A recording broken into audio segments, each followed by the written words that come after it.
여러분 안녕하십니까? 가장 빠른 종합뉴스 뉴스큐 시작합니다. 2년 4개월 전 당시 스가 요시히데 일본 총리는 오염수 해양 방류가 피할 수 없는 과제라며 2년 뒤를 목표로 준비하겠다고 말했습니다. 대체로 일본이 짜놓은 시간표대로 흘러왔고 24일 방류라는 일본 정부의 공식 결정까지 확인하고 있습니다. 네, 우리 정부는 조금 전 브리핑을 통해 일본의 오염수 방류에 기술적 문제가 없다고 판단했다면서도 실제 방류 계획과 다르게 진행되면 중단을 요청할 것이라고 밝혔습니다. 하지만 환경단체 그린피스는 일본 정부의 결정이 돌이킬 수 없는 재앙이라고 경고했는데요. 특파원 연결하고 전문가 대담으로 이어갑니다. 네, 화요일 뉴스큐 도쿄로 먼저 가보겠습니다. 일본 정부의 공식 발표에 이어서 도쿄전력도 방류 준비 작업을 개시했다고 밝혀 큰 변수가 없는 한 모레부터 방류가 시작될 것으로 보입니다. 네, 도쿄 현지 연결합니다. 김세우 특파원. 네, 도쿄입니다. 네, 일본 정부 결국 모레부터 원전 오염수 해양 방류에 들어간다고요? 네, 그렇습니다. 기시다 후미오 일본 총리는 오늘 오염수 방류를 위한 관계 강요 회의를 마친 뒤 모레인 24일 방류를 개시한다고 공식 발표했습니다. 기시다 총리의 발언 직접 들어보겠습니다. 具体的な放出時期については、気象・海象条件に支障がなければ、8月24日を見込みます。 기시다 총리는 국제원자력기구 IAEA의 과학적 근거에 기초한 대응에 폭넓은 지역 국가의 이해와 지지 표명이 이루어졌다고 말했습니다. 이어 어민들의 소문 피해 대책에도 만전을 기할 것이라고 약속했습니다. 정부 발표에 이어 도쿄전력은 원전 오염수 해양 방류를 위한 준비 작업에 들어갔다고 밝혔습니다. 탱크에 차 있는 최초로 방류할 예정인 오염수를 배관으로 이동하는 작업에 착수했다는 겁니다. 일본 정부의 오늘 결정으로 도쿄전력은 다핵종 제거 설비를 거쳐 탱크에 보관 중인 오염수를 바닷물과 희석해 방류합니다. 2021년 4월 스가 요시히데 당시 총리가 가계에서 오염수 해양 방류를 공식 결정한 지 2년 4개월 만입니다. 올해 6월 말 기준으로 후쿠시마 제1원전 오염수 총량은 134만 톤으로 해양 방류는 개시 시점으로부터 30년 동안 이어질 것으로 전망됩니다. 이와 관련해 IAEA는 오염수 방류 첫날부터 안전 기준 부합 여부에 대한 현장 감시, 평가 활동을 계속해 나가겠다는 입장을 밝혔습니다. 그러면서 실시간 자료, 준실시간 감시 자료의 제공을 포함해 국제사회 활용을 위해 유용한 자료를 발표할 것이라고 설명했습니다. 네, 그리고 일본 현지 어민들의 반발도 여전한 상황입니다. 방류 이후 파장도 적지 않을 것 같은데 어떻게 전망되고 있습니까? 네, 기시다 후미오 총리는 어제 전국 업협동조합 연합회 회장 등을 만나 오염수 방류에 대한 정부 방침을 설명하고 이해를 구했습니다. 향후 필요한 대책을 계속 마련하고 수십 년 장기간이 걸려도 모든 책임을 지고 어민들을 지원하겠다는 뜻도 밝혔습니다. 일본 정부는 소문 피해와 어획량 감소에 따른 손실 지원금으로 800억 엔을 마련해뒀습니다.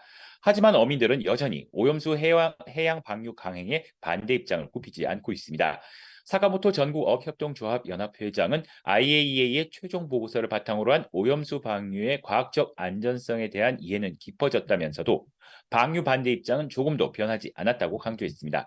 과학적 안전성과 사회적 안심은 다른 문제라 소문 피해는 없어지지 않을 거라는 겁니다. 일본 정부로서는 이 같은 국내 반발 여론은 물론 인접국들의 우려도 간과할 수 없습니다. 특히 최대 일본 수산물 수입국인 중국은 방류 이후 일본산 식료품과 수산물에 대한 규제 강도를 더욱 높일 것으로 보입니다.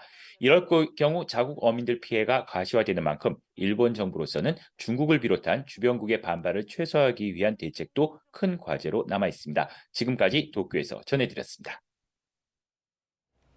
네, 방금 특파원이 주변국의 반발이 일본 정부의 큰 과제라고 했는데, 자, 우리 정부가 24일부터 이렇게 방류를 개시하기로 한 일본 후쿠시마 원자력 발전소 오염수와 관련해 방류 계획상 과학적, 기술적 문제는 없는 것으로 판단했다고 밝혔습니다. 네, 그러면서 한국과 일본은 방류 시설에 이상이 발생했을 때 양국이 신속하게 정보를 공유하기 위한 이중 한 라인을 구축하기로 했다고 강조했습니다. 직접 들어보시죠.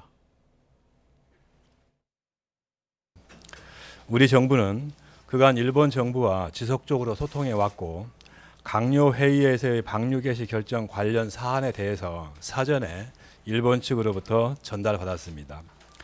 우리 정부는 일본 측이 후쿠시마 원전 오염수를 당초 계획대로 방류할 것이라는 점을 확인하였고 오염수 방류의 계획상의 과학적, 기술적 문제는 없는 것으로 판단했습니다.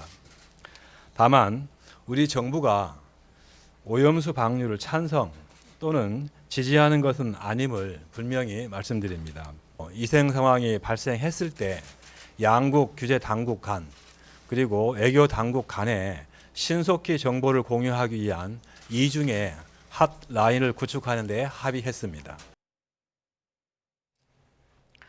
네, 이 같은 일본 정부의 후쿠시마 원전 오염수 해양 방류 결정을 놓고 우리 정치권의 신경전도 고조되고 있습니다. 민주당은 국민 안전 비상사태를 선언하며 총공세에 나섰는데 여당은 일단 상황을 지켜보겠다는 입장입니다. 국회 취재기자 연결합니다. 박기환 기자. 네, 국회입니다. 네, 일본의 오염수 방류가 결정이 됐습니다. 정치권 반응도 이어서 전해주시죠.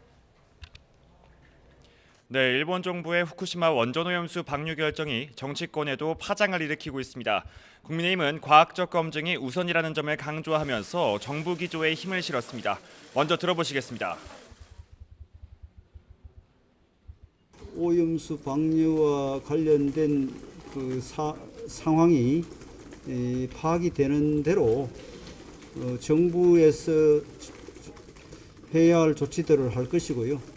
상황을 예의주시하고 있습니다.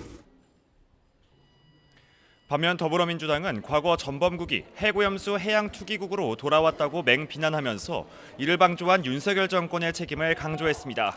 또 국회에서 국민안전 비상사태를 선언하는 규탄 대회를 열고 결정 철회를 촉구했습니다. 이어서 들어보시겠습니다.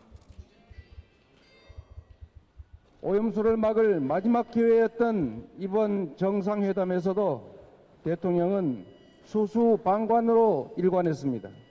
지금부터 민주당은 국민안전 비상사태를 선언합니다. 민주당은 이후 진행된 긴급 의원총회에서 내일 저녁 국회 앞 촛불 집회를 여는 등 장애투쟁을 본격화하기로 결정했습니다. 또 다음 달 유엔 인권이사회 등 국제기구의 의원들을 보내면서 국제사회와 연대해 직접 일본 오염수 해양 투기의 문제점을 알린다는 방침을 세웠습니다. 네, 그리고 윤 대통령이 이동관 방송통신위원장 인사청문 경과 보고서 재송부를 요청했는데 이에 대한 여야 반응도 전해주시죠. 네, 먼저 여야는 어제 이동관 방송통신위원장 후보자 청문 보고서를 두고 이견을 좁히지 못해 결국 채택이 불발됐습니다. 어제로 보고서 송부 시한이 지난 건데 윤석열 대통령이 하루 만에 재송부를 요청한 셈입니다. 재송부 기한은 오늘을 포함해 사흘로 정해졌고요. 오는 24일까지 국회가 청문 보고서를 보내지 않으면 인사청문회법에 따라 대통령이 임명을 강행할 수 있습니다. 국민의힘은 이 후보자에 대한 의혹이 모두 해소됐는데도 민주당이 정부의 발목을 잡고 있다며 임명 강행도 불가피하다는 입장입니다. 반면 민주당은 결국 임명 강행을 위한 수순이 아니냐면서 국회를 무시하는 처사라고 맞서고 있습니다. 여기에 오늘 대법원장과 산업통상자원부 장관 후보자 지명을 두고 논란은 한동안 계속될 것으로 보입니다. 네, 김남국 의원에 대한 윤리특위 소위 포결도 예상이 됐는데 미뤄졌다고요? 네, 그렇습니다. 오늘로 예상됐던 무소속 김남국 의원에 대한 징계안 표결은 일주일 뒤로 미뤄졌습니다. 원인은 오늘 오전 나온 김 의원의 불출마 선언인데요.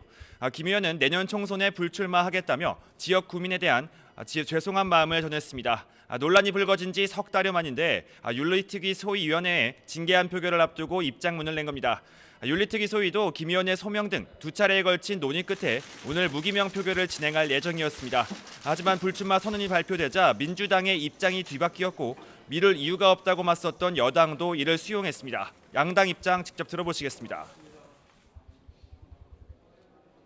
저희로서는 김남국 의원이 10시 반에 불출마 선언을 한 것에 대해서 그걸 어느 정도로 평가해야 될 건지에 대한 논의가 필요하다고 판단이 돼서 윤리위원회 회부된 이후에 굉장히 장기간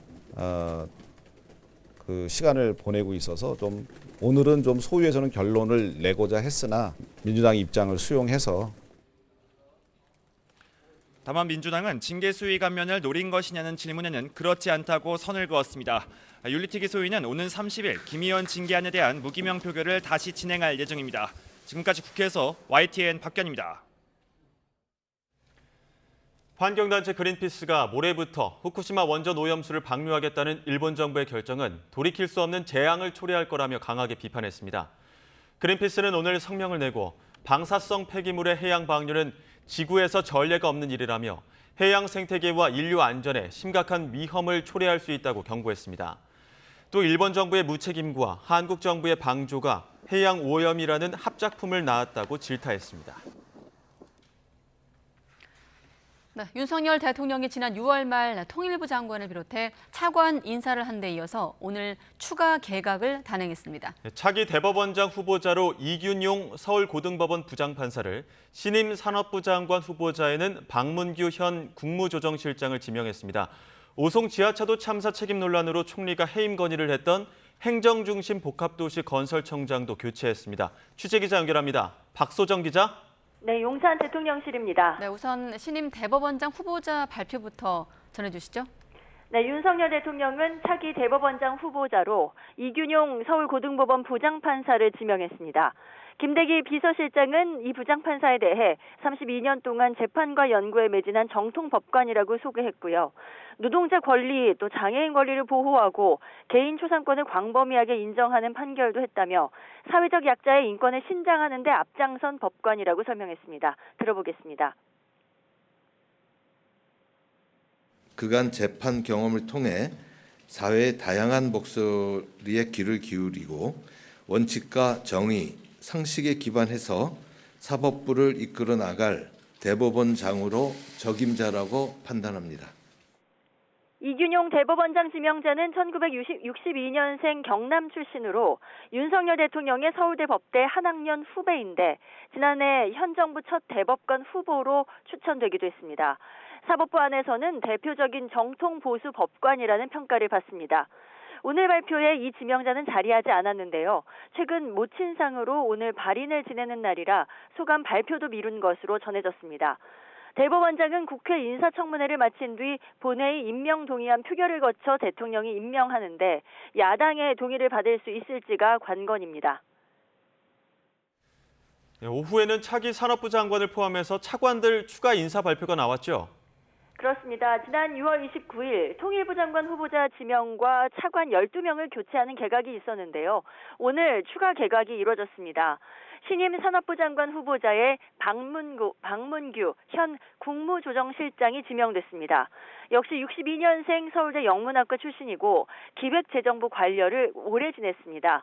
국무조정실장 자리에는 방기선 기획재정부 1차관이 내정됐습니다. 산업부 장관은 앞서 지난 6월 인사 때 발표가 확정됐다 미뤄진 것으로 알려졌는데 2달 만에 결국 교체가 된 겁니다. 신임 지명자들의 소감 들어보겠습니다. 우리 경제의 무역과 투자 환경 그리고 에너지와 자원 정책의 불확실성이 늘어가고 있습니다. 이러한 때 전략적인 산업 정책이 중요하다고 생각을 합니다. 윤석열 정부의 국정 철학이 우리나라 정책 하나하나에 모두 스며들어서 잘 구현될 수 있도록 최선의 노력을 다하겠습니다. 기재부 1차관으로는 김병환 현 대통령실 경제금융비서관이 내정됐습니다. 행정안전부 차관으로는 고기동 현 세종특별자치시 행정부시장이, 또 행안부 재난안전본부장에는 이한경 재난관리실장이 내정됐습니다. 한덕수 국무총리가 오송 지하차도 참사 책임을 물어서 인사조치를 건의했던 이상래 행정중심 복합도시 건설청장은 경질됐습니다. 후임에 국토부 관료 출신의 김영렬 기계설비건설공제조합 이사장이 임명됐습니다. 한덕수 국무총리가 사실상 해임 건의를 한 지 20여일 만에 윤 대통령이 해임을 제거한 겁니다. 지금까지 용산 대통령실에서 YTN 박소정입니다. 네, 북한이 모레부터 31일 사이에 인공위성을 쏘겠다고 일본 정부에 통보를 했습니다. 오는 31일까지 진행이 되는 한미연합훈련에 맞대응을 하고 다음 달 9일 북한 정권 수립 75주년에 맞춰 지난번 실패했던 군사정찰위성 재발사에 나선 것으로 보입니다. 최도희 기자의 보도입니다. 북한이 인공위성을 발사하겠다며 일본 정부에 통보한 시기는 오는 24일 0시부터 31일 0시 사이입니다. 일본 언론 보도를 보면 북한이 통보한 위험구역은 서해 해상 2곳과 필리핀 동쪽, 태평양 해상 1곳입니다. 지난 5월 실패한 군사정찰위성 발사에서 제시한 해역과 같은 지점인 만큼 정찰위성 재발사에 무게가 실립니다. 앞서 국정원도 북한이 다음 달 9일 정권 수립 75주년을 앞두고 군사정찰 위성을 쏠 가능성이 있다고 내다봤습니다. 군사 정찰 위성의 결함 보완이 순조롭게 진행된다면 8월 말 또는 9월 초에 발사 가능성이 있다는 보고를 했습니다. 북한은 지난 5월에도 일본에 비슷한 내용을 통보한 뒤 5월 31일 군사정찰 위성을 발사했지만 로켓이 추진력을 상실하면서 서해로 추락해 실패로 끝났습니다. 이후 북한은 발사 실패 원인으로 꼽혔던 로켓 엔진 결함 문제를 해결하려고 노력한 것으로 보입니다. 발사 시기를 한미연합훈련 종료일인 오는 31일까지로 못 박았다는 점에선 한미연합훈련을 겨냥한 행보로도 풀이됩니다. 발사의 실패 원인을 북한도 빨리 파악했다라고 하는 얘기가 될 수도 있는 것이기 때문에 추이는 좀 지켜봐야 할 것 같고요. 한미연합훈련 기간과 겹친다라고 하는 부분도 북한의 노림수가 아니었나 생각이 됩니다. 이와 함께 다음 달 9일 북한 정권 수립 75주년을 앞두고 이렇다 할 경제적 성과가 없는 상황 속에 심혈을 기울여온 군사적 성과를 내겠다는 의도도 있어 보입니다. YTN 최두입니다. 북한의 인공위성 재발사 통보에 대해서 미국은 북한 도발에 맞서 동맹국과 함께하겠다는 입장에 변함이 없다고 밝혔습니다. 미 국방부는 관련 입장을 묻는 YTN 서면 질의에 오스틴 국방장관이 지난 6일 북한 위협에 대한 입장을 밝혔다면서 우리의 입장은 그때와 달라지지 않았다고 말했습니다. 오스틴 국방장관은 지난 5월 31일 북한이 군사정찰 위성 발사를 실패한 다음 날 기자회견에서 북한의 위험하고 불안정한 핵미사일 프로그램은 영내 평화와 안정을 위협하고 국제법을 위반한다면서 동맹 방어를 강조했습니다. 북한은 지난 18일 미국 캠프 데이비드에서 열린 한미 정상회의에서 핵전쟁 도발이 구체화했다며 어제 시작된 한미연합연습 을지자유의 방패가 이를 실행하기 위한 것이라고 반발했습니다. 조선중앙통신은 오늘 논평에서 한반도의 사상 초유의 열핵대전이 현실로 다가오고 있다며 한미일 정상이 핵전쟁 도발을 구체화, 계획화하고 합의 문서들의 잉크가 마르기도 전에 그 실행을 위한 연습이 벌어지고 있다고 주장했습니다. 북한이 캠프 데이비드 한미 정상회의를 언급한 것은 이번이 처음입니다. 그런가 하면 북한이 다음 달 9일 정권 수립 기념일인 75주년을 앞두고 본격적인 열병식 예행 연습을 하고 있는 모습이 포착되기도 했습니다. 자유아시아방송 RFA는 지난 17일 위성으로 촬영된 열병식 훈련장 사진을 분석해 오와 열을 맞추고 이동 중인 대규모 행렬이 최소 5개 이상, 한두 줄 정도의 소규모 행렬은 30개 이상이라고 보도했습니다. RFA는 열병식이 열릴 김일성 광장엔 아직 뚜렷한 준비 정황은 보이지 않는다면서도 훈련장에서의 본격적인 열병식 예행 연습은 지난 16일부터 시작된 것으로 파악되고 있다고 설명했습니다. 경애하는 김성은 동지께서 안속한속지 피해 복구 현장을 현재 지도하셨습니다. 내각 총리는 관조적인 태도로 정말 틀려먹은 것들이라고 뻔뻔스럽고 불손하기 그지없는 태도를 건달뱅이들이 다 말아먹고 있다고 정치적 미숙아들, 지적 전응아들 절대로 용서할 수 없다고 단단히 문책하고 엄격히 처벌할 때 대하여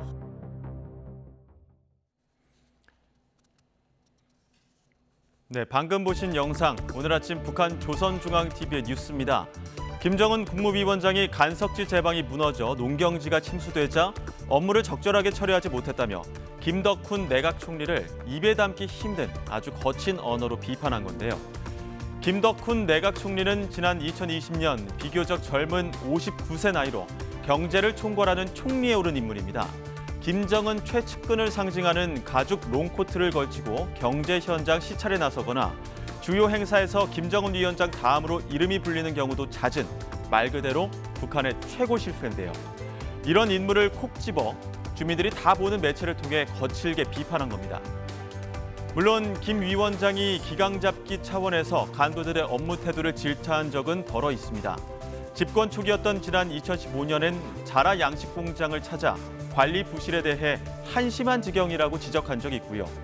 전원회의에서 경제 관련 문제점을 비판하며 상기된 얼굴로 삿대질을 하거나 코로나 방역과 관련해 중대 사건이 생겼다며 인상을 찌푸리며 간부들을 질타하는 모습을 공개하기도 했습니다. 하지만 이렇게 특정 인물을 콕 집어 최고 수준으로 질책한 내용을 그대로 전한 건 상당히 드문 일인데요. 경제난에 고통받는 인민, 민심을 달래려는 의도로 보인다는 분석입니다. 지금 워낙 경제난이 심하기 때문에 누군가는 확실한 희생양이 돼야 된다. 그런 정치적 필요성 때문에 모든 그 책임을 한 사람에게 몰아가는 그런 언사라고 봐야겠습니다. 이와 관련해 통일부는 잘못된 정책 결정으로 초래된 경제 악화 책임을 내각에 전가한 것이라고 꼬집었습니다. 그러면서 워낙 비난 강도가 큰 만큼 대규모 문책과 인사조처가 있을 것으로 내다봤는데요. 과연 어떤 인물이 북한의 새로운 2인자로 떠오를지, 또 그런 변화가 한반도 정세에는 어떤 영향을 미칠지 주목됩니다.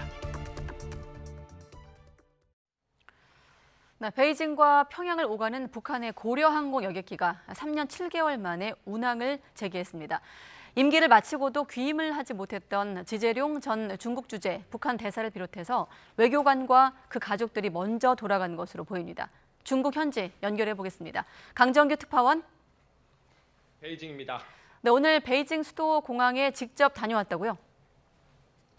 네, 저희 취재진이 포착한 북한 고려항공 여객기의 착륙 장면 먼저 보실까요? 꼬리 날개에 북한 인공기가 그려져 있는 투폴레스 204 기종입니다.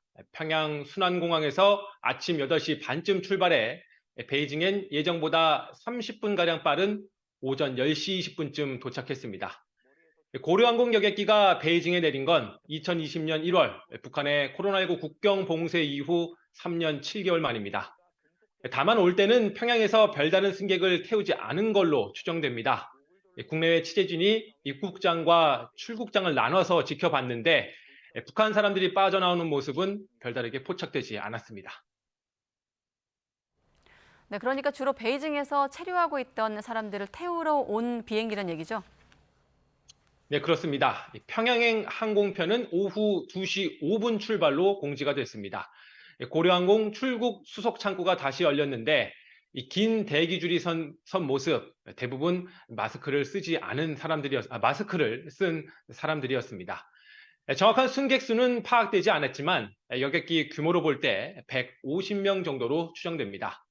3년 7개월 만에 귀국이라 그런지 카트에 짐을 한가득씩 싣고 이동하는 모습이었는데요. 골프채나 평면 TV 같은 고가품도 보였고 부직포로 포장한 박스에 누군가의 이름과 주소 등도 적혀 있었습니다. 취재진의 질문엔 이렇다 할 대답을 하지 않았습니다. 관리자들은 사진을 찍지 말라며 화를 내기도 했는데요. 나중엔 중국 공안들까지 가세해서 취재진의 신분증을 검사하거나 스마트폰으로 촬영한 영상을 지우라고 강요하기도 했습니다. 현장에선 북한 사람들끼리 반드시 2 이상씩 움직이라는 지시가 내려지기도 했습니다. 그래서 개인 행동은 하지 못하는 모습이었습니다. 네, 그렇군요. 아무튼 3년 7개월 만에 북중 하늘길이 다시 개방이 됐다. 자, 북한의 고위급 인사도 이번에 함께 귀국한 걸로 보인다면서요? 네, 베이징 시간으로 정오 무렵 VIP 주차장에 검은색 외제차 2대가 들어왔습니다. 133으로 시작하는 북한 대사관 외교 차량 번호판을 단 고급 세단과 승합차였는데요. 마스크를 낀 백발 노옹이 주변의 부축을 받으며 휠체어로 옮겨 타는 장면이 포착됐습니다. 2년 전 임기를 마치고도 국경 봉쇄 때문에 귀임하지 못한 지재룡 전 중국 주재 북한 대사로 추정됩니다. 김정남 암살 사건의 여파로 추방당한 김유성 말레이시아 주재 북한 대사도 베이징에 있는 북한 대사관에 머물고 있었는데 이번에 함께 돌아갔을 가능성이 큽니다. 북한 대사관에서 나온 버스 2대가 베이징 공항으로 이동한 것이 목격되기도 했는데요. 따라서 이번엔 베이징에서 4, 5년 이상 근무한 북한 외교관이나 당 간부 그리고 그 가족들이 귀국길에 오른 것으로 보입니다. 출국편은 예정보다 30분가량 지연돼 오후 2시 35분쯤 이륙했습니다. 자, 이렇게 되면 북한의 코로나19 국경 봉쇄 사실상 풀렸다고 봐도 되겠습니까? 네, 코로나19 발병 이전엔 평양과 베이징을 잇는 고려항공 노선 화요일과 목요일 주 2회 운항을 했습니다. 마침 화요일인 오늘 다시 여객기가 뜬 만큼 앞으로도 같은 요일에 운항할 가능성이 있습니다. 중국 외교부도 어제 브리핑에서 고려항공의 평양, 베이징 정기편 노선 계획을 승인했다 이렇게 밝혔습니다. 코로나19 발병 이전 고려항공은 중국 베이징과 선양, 상하이 그리고 러시아 블라디보스토크로 오가는 노선을 운영해 왔는데요. 오는 25일 고려항공 블라디보스토크 노선이 운행을 재개할 거란 러시아 매체 보도도 있었죠. 다음 달 항저우 아시안게임을 앞둔 만큼 상하이를 비롯한 다른 노선도 다시 운행하게 될 것으로 보입니다. 최근 북한 태권도 선수단이 육로를 통해 압록강을 건넌 데 이어 하늘길도 다시 열리는 등 단계적으로 국경을 열어 나가는 모습입니다. 지금까지 베이징에서 전해드렸습니다. 쌍방울그룹의 대북 송금 의혹을 수사하는 검찰이 이재명 더불어민주당 대표를 제3자 뇌물 혐의로 입건했습니다. 검찰은 이 대표가 경기도지사이던 시절 김성태 전 쌍방울그룹 회장이 북한이 요구한 도지사 방북 비용 300만 달러를 대납하는 과정에 관여한 것으로 보고 있습니다. 이와 관련해 이화영 전 경기도 평화부지사는 쌍방울의 방북 비용 대납 사실을 이 대표에게 보고했다고 검찰에 진술한 것으로 알려졌습니다. 하지만 이 전 부지사의 부인은 검찰의 압박과 회유로 남편이 거짓 증언을 한 것이라고 주장하고 있습니다. 더불어민주당 전당대회 돈봉투 의혹을 수사하는 검찰이 핵심 인물 중 한 명인 윤관석 의원을 재판에 넘겼습니다. 서울중앙지검 반부패 수사 2부는 오늘 윤 의원을 정당법 위반 혐의로 구속 기소했습니다. 윤 의원은 재작년 민주당 전당대회를 앞두고 송영길 전 대표를 당선시킬 목적으로 국회의원들에게 현금을 살포하기 위해 경선 캠프 관계자들로부터 2차례에 걸쳐 6천만 원을 받아낸 혐의를 받습니다. 순직 해병 사건을 수사하다 항명 혐의로 입건된 박정훈 전 해병대 수사단장 측이 임성근 해병대 1사단장을 직권남용과 업무상 과실치사 혐의로 경찰에 고발했습니다. 박 전 수사단장 측 김경유 변호사는 오늘 임 사단장에 대한 고발장을 경북경찰청에 우편으로 보냈습니다. 김 변호사는 박정훈 전 수사단장의 판단과 달리 국방부 조사본부가 1사단장의 혐의 자체를 뺀 상황이라서 혐의를 밝힐 필요성이 증대됐다고 밝혔습니다. 박정훈 전 해병대 수사단장은 또 해병대 사령관을 상대로 보직해임 무효 소송도 냈습니다. 박 전 단장은 어제 수원지방법원에 보직해임 처분 무효 소송과 함께 집행정지를 요청하는 가처분을 냈습니다. 박 전 단장은 해병대 사령관이 자신에게 최상병 순직 사건 경찰 이첩을 누출하고 명시적으로 지시한 일이 없으며 그런 지시가 있었다고 하더라도 명백히 불법이라고 주장했습니다. 서울 신림동 성폭행 살인 사건을 수사하는 경찰은 피해자가 목졸림을 당해 질식사한 것으로 추정된다는 국과수의 1차 구두 소견을 토대로 범행의 고의성을 입증하는 데 주력하고 있습니다. 거짓말 탐지기 조사를 거부하는 피의자는 범행 전 자신의 휴대전화와 노트북으로 성폭행과 살인 관련 기사를 봤던 것으로 확인됐습니다. 취재기자 연결해 자세한 내용 알아보겠습니다. 우종훈 기자. 네, 사회부입니다. 네, 국과수 1차 구두 소견이 나왔는데 자세히 설명해 주시죠. 네, 서울 신림동 성폭행 살인사건 피해자가 목 부분이 압박되며 질식해 숨진 것으로 추정된다는 1차 구두 소견이 나왔습니다.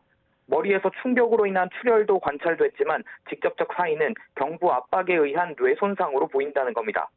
피해자 최모 씨가 금속 재질의 둔기, 너클로 피해자를 폭행해 사망에 이르게 한 게 아니라 목을 졸라 숨지게 했다는 추정에 무게가 실리는 건데요. 경찰은 부검 소견을 살해의 고의성을 입증할 중요한 단서로 보고 있습니다. 또 넉 달 전 인터넷에서 산 너클을 주머니에 계속 넣고 다닌 점 역시 범행의 고의성을 뒷받침할 수 있을 것으로 보입니다. 휴대전화와 노트북에 대한 포렌식 결과 최 씨가 이번 달 성폭행과 살인 예고와 관련된 인터넷 기사를 열람한 내역도 확인됐습니다. 다만 경찰은 아직 범행과 연결짓는 것에는 신중해야 한다며 포털 사이트 검색 이력을 확보해 사전에 범행을 얼마나 계획했는지 종합적으로 판단하겠다고 밝혔습니다. 그러나 최 씨는 범행을 사전에 계획하지 않았고 살해 의도 역시 없었다고 주장하는 것으로 알려졌습니다. 애초 경찰은 최 씨를 상대로 이르면 오늘 거짓말 탐지기 조사를 진행할 예정이었는데요. 거짓말 탐지기 조사는 당사자 동의가 필요한데 최 씨가 거부한 것으로 파악됐습니다. 사이코패스 진단검사와 별개로 최 씨에 대한 별도의 정신감정도 검토되고 있습니다. 또 최 씨는 지난 2015년 우울증으로 진료를 받은 적은 있지만 이후 약을 처방받은 적은 없었던 것으로 나타났습니다. 경찰은 내일 신상공개위원회를 비공개로 열고 최 씨의 얼굴과 이름, 나이 등을 공개할지도 결정할 예정입니다. 지금까지 사회부에서 전해드렸습니다. 서울 신림동 성폭행 살인 사건 피해자의 발인이 오늘 엄수됐습니다. 초등학교 교사였던 고인의 제자들은 늘 자신보다 학생들을 먼저 생각하던 선생님이었다며 고인을 애도했습니다. 황보혜경 기자가 보도합니다. 신림동 살인사건 피해자가 마지막 길을 떠납니다. 지난해 아버지를 여의고 홀로 남은 어머니를 걱정했던 고인. 갑작스레 딸마저 잃은 어머니에겐 눈물을 흘릴 기력조차 남아있지 않습니다.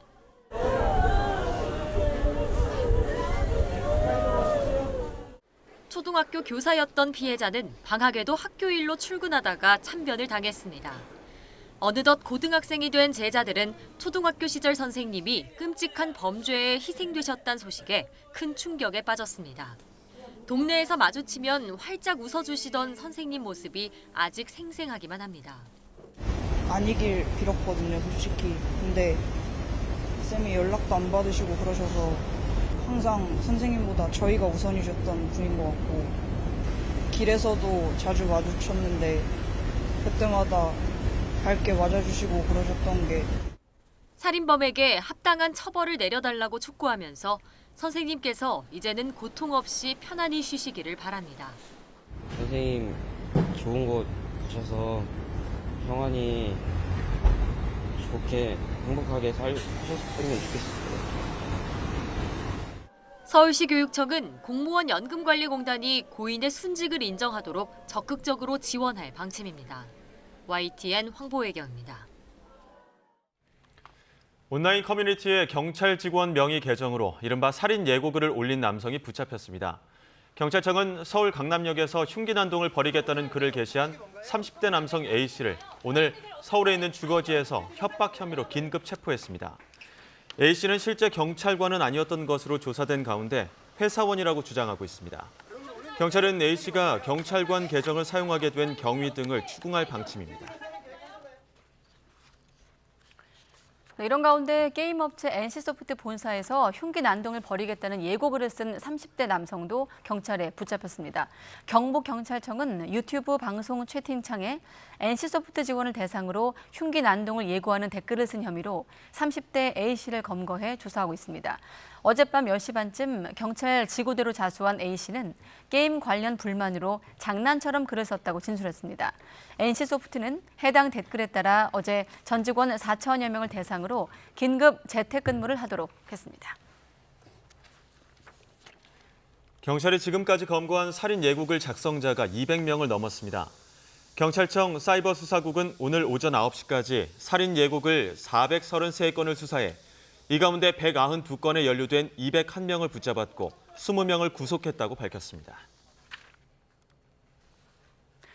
정부와 여당은 최근 잇따르고 있는 무차별 흉악 범죄와 관련해 가석방 없는 무기징역형 도입을 정부 입법으로 추진하기로 했습니다. 흉악범 전담 교도소를 운영하고 현장 대응 경찰관의 면책 범위를 확대하는 데도 뜻을 모았습니다. 국민의힘 박대출 정책위 의장 브리핑 내용 직접 들어보시죠. 현재 경찰 거점 배치를 시행하고 있는데 국민이 안심할 때까지 지속하고 현장 대응 경찰관의 면책 범위를 확대하고 법률 지원도 확대하는 방안을 추진키로 했습니다. 가석방 없는 무기형 도입은 정부 입법으로 추진하기로 했습니다. 그리고 공중협박죄, 공공장소 흉기 소지죄는 사안의 시급성을 감안해서 의원 입법으로 추진하겠습니다.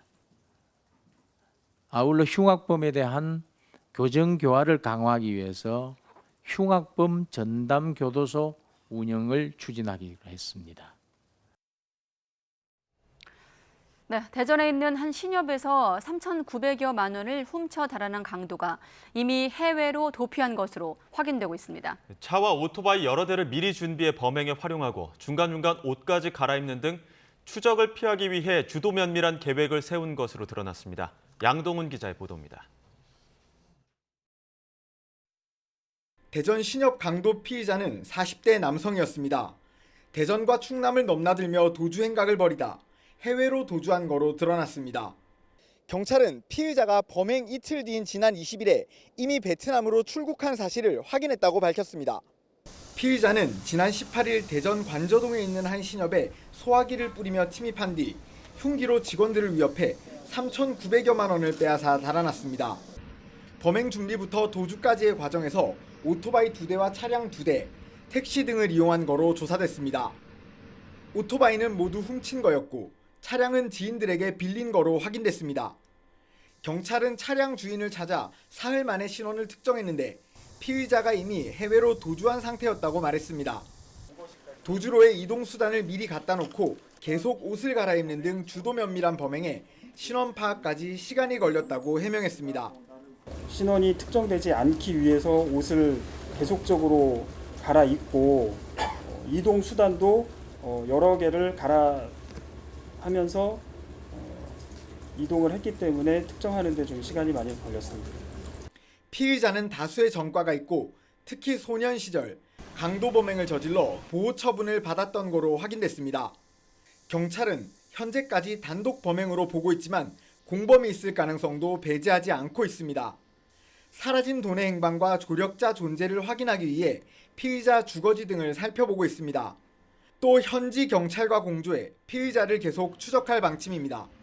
YTN 양동훈입니다. 어제 전북 익산에 있는 편의점에서 발생한 장난감 총 강도의 범행 모습이 담긴 CCTV 영상이 공개됐습니다. 화면 함께 보시죠. 전북경찰청이 공개한 영상입니다. 영상을 보면 우루과이 국적의 30대 강도가 윗덜이 지퍼를 내리고 뭔가를 보여주는데요. 장난감 총입니다. 이 장난감 총을 보여주면서 종업원을 협박하는 장면이 담겨 있습니다. 그러다 종업원이 말을 잘 알아듣지 못하자 강도가 휴대전화에 있는 번역기 어플을 사용해 협박했다고 경찰은 설명했습니다. 하는 수 없이 종업원은 금고에 있는 돈을 집어서 강도에게 건네주는데요. 이 강도는 어제 저녁 7시쯤 익산시 남중동의 한 편의점에서 종업원을 위협해 현금 50여만 원을 빼앗아 달아났습니다.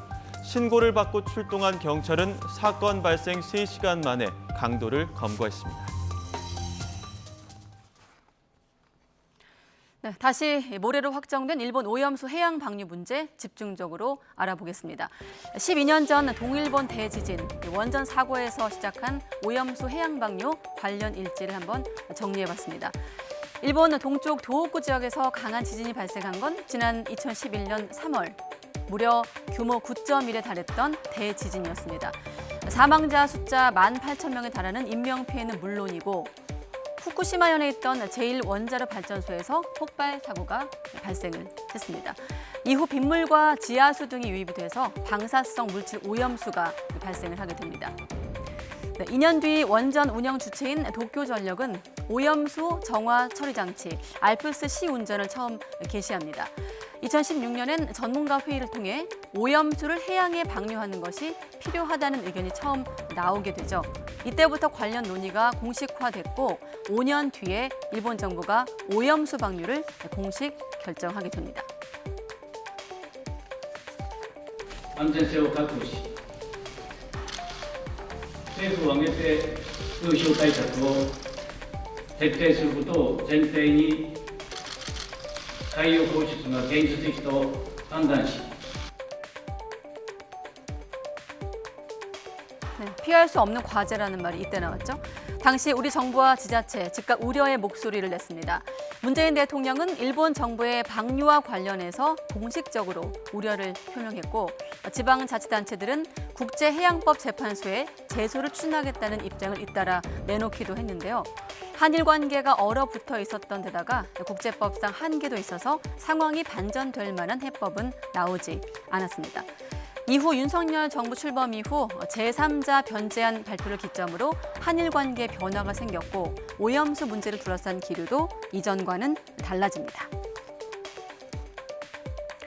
네, 지난 5월 한일 정상회담에서 양국 정상, 일본 원전 등의 한국 시찰단을 파견하기로 공식 합의하고 전문가를 포함해서 21명으로 구성된 시찰단이 현장을 살펴봤습니다.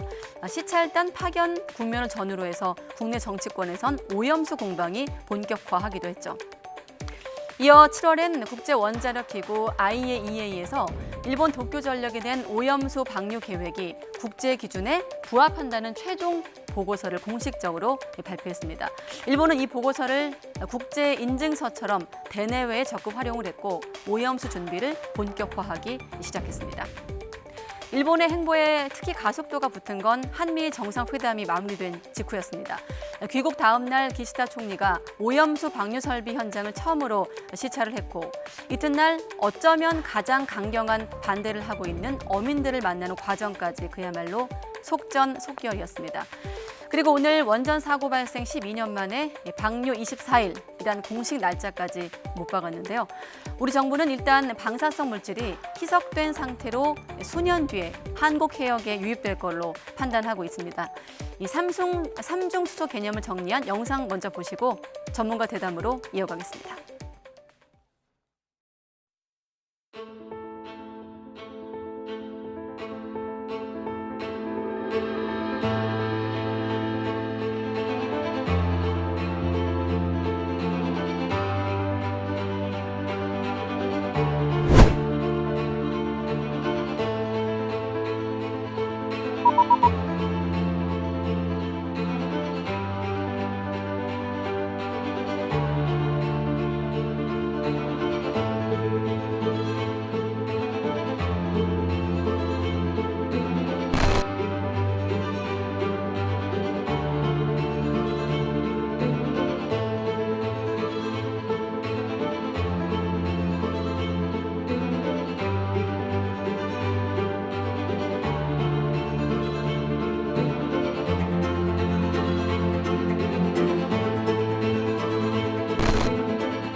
네, 후쿠시마 오염수 방류에 대한 일본 정부의 최종 시간표가 나온 겁니다.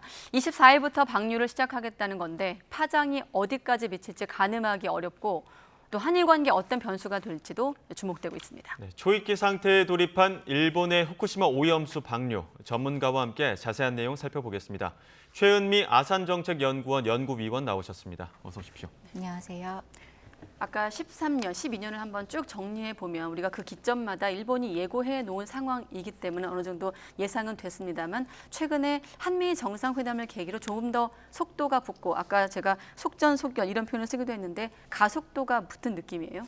네, 사실 일본에서도 8월 초에 이제 보도가 좀 많이 나왔었는데 네. 8월 말 혹은 9월 초에 후쿠시마 오염수의 방류가 될 것 같다라는 이제 보도들이 많이 나왔습니다. 그래서 사실 그때 좀 예상을 했던 거는 8월 한 30일이라든지 이런 그 마지막 주 혹은 9월 첫째 주 이렇게 생각을 했었는데 그거에 비해서는 상대적으로 좀 빠르게 방류가 좀 결정이 된 감은 있는 것 같습니다. 예, 그 한미일 정상 회의나 아니면은 한일 정상회담에서는 이 문제에 대해서 논의가 없었던 것으로 지금 알려지고 있는데 그런 가운데 미일 정상회담에서 어느 정도쯤 논의가 있었고 혹시나 이 자리에서 어떤 이 추진 동력이 될 만한 협의가 있었다고 보십니까? 글쎄요, 우선 이제 일본에서 미국에 가기 전에 아마도 어느 정도 일정을 좀 예상을 하고 갔을 것 같고요. 예. 뭐 후쿠시마에 직접 기시다 총리가 시찰을 간 것도 날짜가 정해져 있었다라고 본다면 예. 사실상 한미일 협의 그 기간 동안에 어떠한 내용들이 좀 동력이 됐다라고 보기보다는 조금 이제 결정이 되었던 이미. 상황에서 예. 있었던 이제 사안들이라고 좀 생각이 들고요. 뭐 아마도 이제 일본의 그 후쿠시마 오염수 방류 자체를 막을 수 있는 현실적인 방법은 없다라는 것을 좀 감안을 해봤을 때는 아마도 일본에서는 이 결정에 대한 이해를 조금 더 구하고자 하는 예. 노력이 있었을 것 같고요. 그게 미일 정상회담 회담에서 양자 회담에서 논의가 됐을 것으로 생각이 듭니다. 그 이해를 구하는 과정. 사실 한일 정상회담은 일단 의제로 없었고 대통령이 기자회견 질문과 답변 과정에서 얘기를 하지 않았습니까? 어떻습니까? 그 비공개로라도 혹시 그런 이해를 구하는 과정이 있었을까요? 어떻게 예상하십니까? 한일 정상 간에? 한일 간에는 사실 일본에서는 한국에서 이제 한국 정부가 이 부분에 과학적인 부분에 대한 근거를 확실히 해야 된다라고 이야기를 계속해서 하고 있고 일 브리핑이라든지 이제 관련된 여러 이제 행동들을 통해서 이 부분에 대한 뒷받침이 되는 일들을 계속 하고 있었기 때문에 일본에서 한국에 대한 어떤 뭐랄까요 그 부분에 대한 존중이 있다라고 생각이 들고요. 따라서 일본에서 한국 정상에게 이 논의를 했을 수는 있기는 하겠습니다만 아마도 이러한 논의가 오히려 역효과를 불러일으킬 수 있다라는 좀 판단이 있었을 것 같고요. 한국의 입장이 좀 애매한데 한국은 물론 이제 일본에게 우리의 우려를 전달을 해야 하는 상황이고 그렇게 했을 거라고 생각이 듭니다만 또 일각에서는 우리 정부가 일본에게 보이는 모습들이 다소 이제 너무 유화적이고 친화적이다라고 하면 마치 이것이 일본의 후쿠시마 오염수 방류를 용인하는 듯한 모습으로 비춰지게 되는 것은 아마도 한국에서도 일본에서도 원하는 상황은 아니기 때문에 아마 그런 논의가 실제로 있었는지까지는 알기 어렵습니다만 수위 조절은 했을 거라 생각이 듭니다. 예, 지금 기시다 총리 그 한일 정상회의 끝마치고 나서 후쿠시마 또 시찰하기도 했고 그리고 나서 바로 또 어민들 만나서 또 이해를 구하기도 했었는데 여전히 어민들은 좀 반대 의사를 밝히지 않습니까? 일본의 여론은 어떻게 좀 잠재울 수 있을까요? 글쎄요. 우선은 이제 전체적인 여론을 보면 어느 여론조사를 보더라도 찬성을 하는 의견들이 조금 더 많게 나오기는 합니다.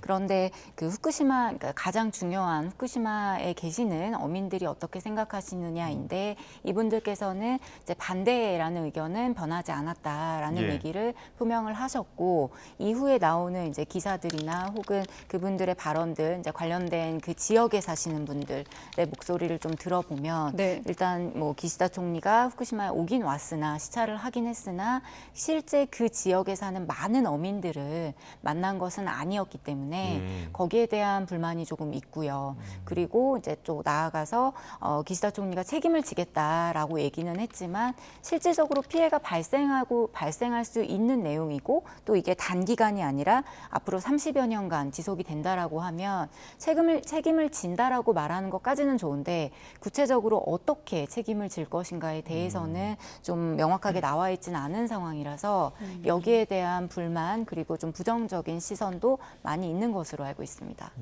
방류 반대 입장은 조금도 변하지 않았다면서 과학적 안전성과 사회적 안심은 다른 문제라고 어민들이 말을 했거든요. 어쩌면 이번 논란의 본질이 좀 어민들을 통해서 전해지기도 했는데 당장 이런 일본 어민의 반대 여론도 일본 정부에는 상당한 부담이 될 것 같고 어쩌면 가장 강력한 반대의 목소리 아니겠습니까? 일본 정부 입장에서 아까 시점 잠깐 얘기하셨는데 지금 이 시점을 좀 택한 이유가 또 따로 있을까요? 네, 아마 이제 여러 추측들이 조금 나오고 있기는 한데 아마도 이제 조금 그래도 좀 설득력이 있는 그 추측들 중에 하나는 다음 달 1일부터 후쿠시마 지역에서 저인망 고기잡이를 시작을 한다라고 합니다. 그러니까 쉽게 얘기하면 그물로 이제 고기잡이를 시작을 하는 건데 이게 시작이 된 다음부터는 후쿠시마 오염수 방류를 하는 거에 대해서는 좀 부적절하다라는 이제 의견들이 많았던 걸로 알고 있고요. 그런 차원에서는 그게 시작되기 전에 방류를 해서 이제 지켜보겠다라는 거죠. 그래서 역산을 하면 이제 일주일 정도 되는 시간이 이제 24일, 날짜가 24일이 되는 거고 그 일주일 동안 방류를 하면서 모니터링을 하겠다라는 거죠. 이러한 그 추측이 일본에서 좀 나오고 있는데 아마도 이제 가장 좀 설득력이 있는 추측이지 않을까 그렇게 생각이 듭니다. 지금까지 일련의 어떤 과정들을 보면 원전 사고 발생 12년 만이고 또 해양 방류 공식 결정한 이유로 따지면 2년 4개월 만입니다. 그 과정들 보게 되면 IAEA 보고서 발표 전에 방류 설비 준비 끝내고 보고서 나온 직후에 또 여론 좀 잠재우는 모습들도 있고 이런 과정들이 있었거든요. 어떻게 보면 계획표대로 좀 진행이 됐다고 봐야 되는 겁니까? 일본에서 얘기한 대로는 아마 좀 진행이 되고 있다라는 생각이 들고요. 우리도 계속해서 이제 2021년 4월에 스가 총리가 방류 결정을 발표를 한 이후부터 이게 한 2년 정도 시간이 걸릴 거라는 예상들이 좀 있었고 네. 실제로 2년 정도 지나고 나서 이제 2년 4개월이죠. 그렇습니다. 2년 4개월 지나고 이제 방류가 되는 과정인데 지속적으로 일본 정부가 냈던 이때 메시지는 동일했던 것 같습니다. 그래서 이번 뭐 여름이 지나기 전에는 이제 방류하겠다라는 얘기가 나와 있었어서 시기적으로 보면은 계획대로 가고 있는 건 맞는데 그 계획을 세워놓고 하겠다고 했던 것들이 좀 있었죠. 뭐 주민들의 이해를 더 확실히 구하겠다라든지 예. 설명 노력을 더 하겠다라든지 이런 게 충분했는가에 대해서는 좀 판단에 영역이 좀 남아 있는 것 같습니다. 네, 특히나 IAEA 보고서 발표를 전후로 해서 일본의 방류 준비가 본격화됐습니다. 지난달에 이제 과학적으로 안전하다 이런 최종 보고서가 나왔는데 일본에선 뭐 각종 회의 체를 통해서도 그렇고 국제 무대에서도 그렇고 방류 보증서처럼 좀 적극 활용하는 측면도 있었거든요. 네, 이게 뭐 이제 그런 식으로 이제 그렇게 이제 보인 측면이 분명히 있죠. 네, 그렇다면 이제 이런 생각은 좀 해볼 수 있을 것 같아요. 우리가 가장 뭐 계속해서 강조된 내용이긴 하지만 과학적인 근거에 기반해야 된다라고 할 때 이 과학적인 검증을 누가 할 것이고 어떻게 할 것인가에 대한 고민이 있었을 것 같습니다. 그런데 일본에게만 맡긴다라고 했을 때 이 부분에 대한 결과는 누구도 믿을 수 없겠죠. 당사자이니까요. 그렇다면 가장 믿고 맡길 수 있는 기관에게 이 과학적인 검증 절차에 대한 어떤 그 과정들이 필요했을 텐데 네. 그런 차원에서 아마도 가장 공신력 있고 권위가 있는 IAEA에게 의뢰를 맡겼다라고 생각이 들고요. 예. 그런 IAEA의 결과 보고서 자체가 이 부분에 대해서 사실상 이제 큰 피해가 없다라는 결론이 나왔었기 때문에 일본의 입장에서 볼 때는 말씀하신 대로 이제 방류 보증서처럼 활용이 된 측면은 있는 것 같습니다. 네, 일단 오늘 같은 경우도 나온 보도를 보면 IAEA가 방류 첫날부터 현장 감시를 평가하겠다. 또 좀 확인이 필요합니다만 그 방류 정보를 한국에 정기적으로 제공하겠다는 얘기까지 들려오고 있는 상황이거든요. 자, 이 시점 이후 IAEA 역할은 또 어떤 게 있을까요? IAEA에서는 우선 이제 지금 얘기 나온 대로 지금 그러니까 확인이 필요하다고 말씀하셨던 이 내용들을 확실하게 이행을 하는 게 필요할 것 같고요. 예. 그리고 지속적으로 물론 이제 그 조건이 있었습니다. 일본에서 이렇게까지 이런 이제 방식으로 하는 거에 대해서 절차나 과정에 문제가 없다면 그러니까 그렇게까지 큰 피해가 없다라는 네. 얘기였는데 이 부분이 지속적으로 가능한 건지에 대한 모니터링도 계속해야 될 거고요. 예. 실제로 문제가 발생했을 때 어떻게 할 것인지에 대한 논의도 충분히 이루어져야 된다고 생각합니다. 그 IAEA 그 최종 보고서 나온 이후에 그 전방위로 여론전에도 많이 또 돌입을 했었는데 네. 국제사회 여론을 좀 돌리는 데에는 IAEA의 최종 보고서가 좀 효력이 있었다고 보십니까?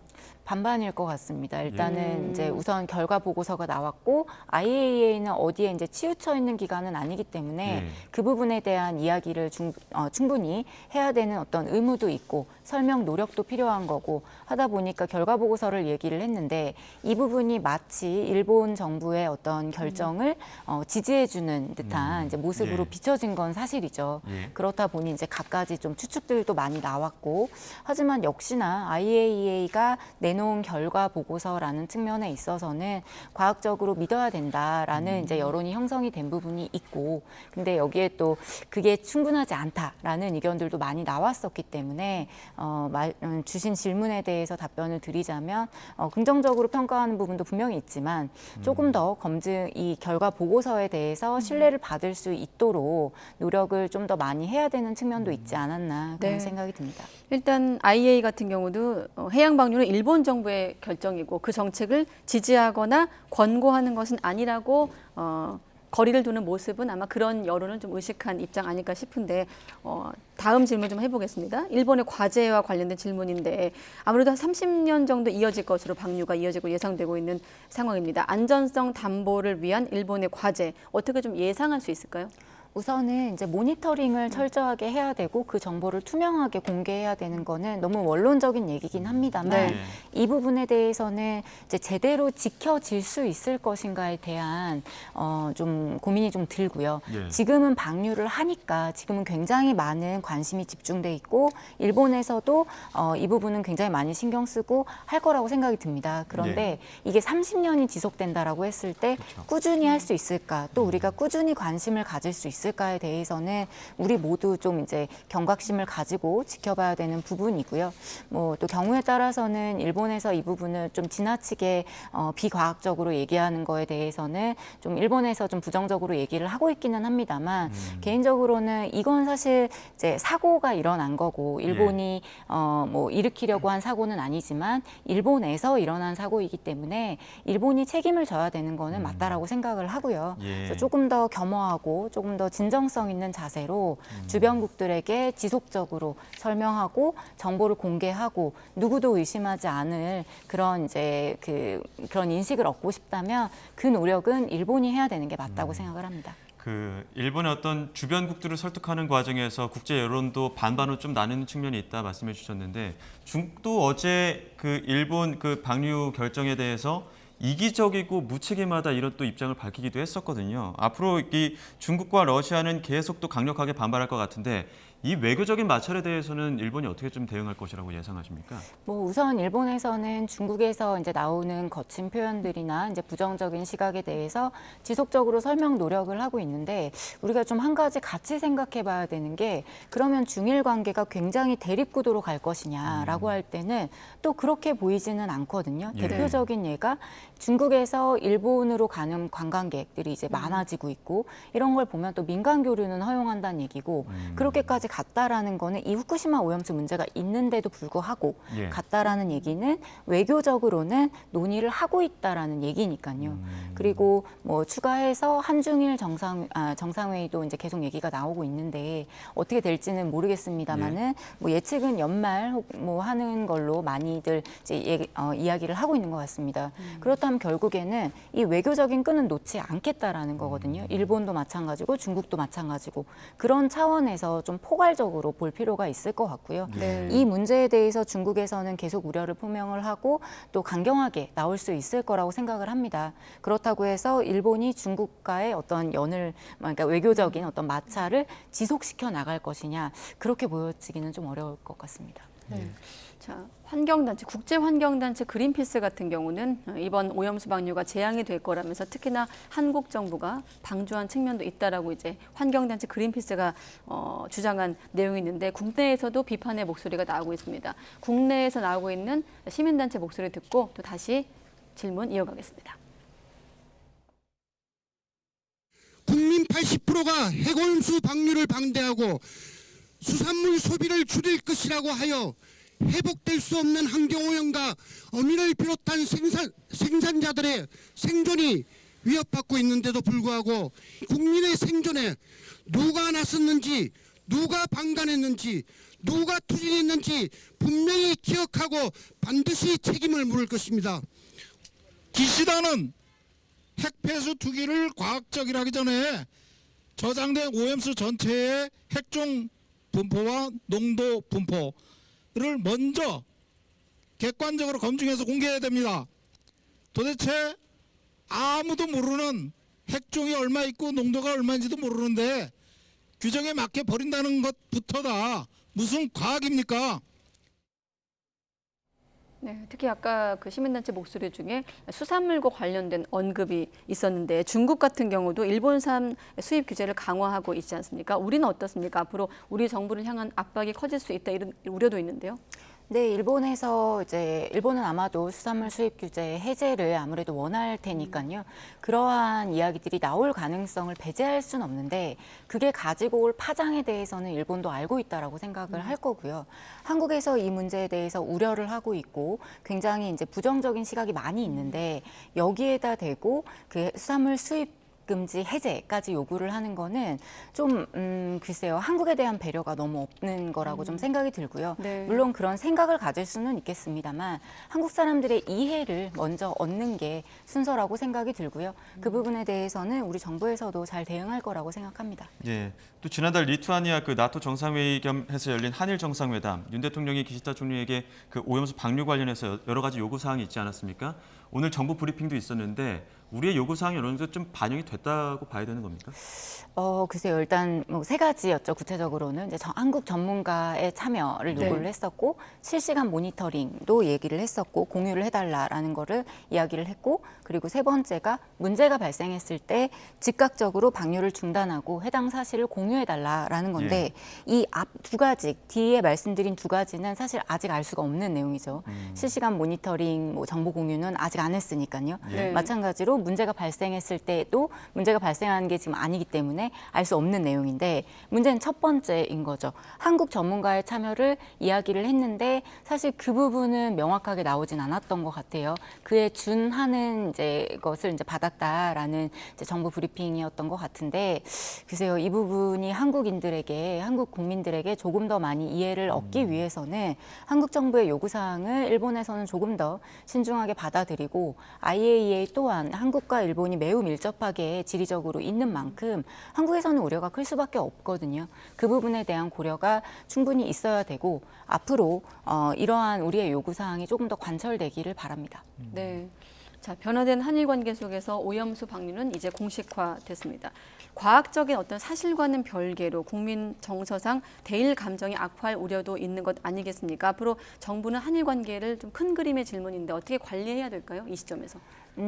우선은요, 이 부분이, 그러니까 다른 나라에 대한 이미지가 어떻게 형성되냐를 생각을 하면 크게 저희가 보통 이제 세 가지 정도를 얘기를 하는데, 하나는 내가 직접 그 나라에 갔을 때 느끼는 것, 그리고 두 번째는 정부가 하는 여러 가지 정책적인 것들, 그리고 마지막 세 번째가 언론인데요. 보면 민간 교류에 있어서는 한국인들이 매우 일본도 많이 가고 하기 때문에 인식이 괜찮습니다. 그런데 이 나머지 두 가지 부분은 좀 어려움이 있죠. 부정적인 시각들도 많이 있고. 그런데 특히 이 정부에서 일본에게 얘기를 하는 부분은 지금은 그렇게 부정적인 것 같진 않아요. 그러면 어떻게 되는 거냐면, 한국인들이 일본에게 대해서 갖는 부정적인 어떤 시각보다는 오히려 우리 정부에 대해서 갖는 부정적인 시각이 커질 거라고 생각이 들고요. 그런 차원에서는 한일 관계를 관리하기 위해서는 정부는 우리 국민들에게 일본의 어떤 중요성이라든지 일본과의 협력의 중요성, 일본이 왜 우리에게 필요한지에 대한 이야기들을 조금 더 설명하는 노력을 기울여야 될 필요가 있다라고 생각이 들고요. 일본만을 대상으로 바라보고 하는 이제 외교가 아니라 한국 국민을 바라보고 하는 외교도 같이 병행이 돼야 된다고 생각합니다. 네, 역시나 당연한 얘기입니다만 바다는 인류 공동의 자산입니다. 앞으로 좀 일본이 국제사회, 특히나 인접국의 목소리를 좀 들어가는 과정을 한번 지켜보겠습니다. 최은미 아산정책연구원 연구위원과 함께했습니다. 고맙습니다. 감사합니다.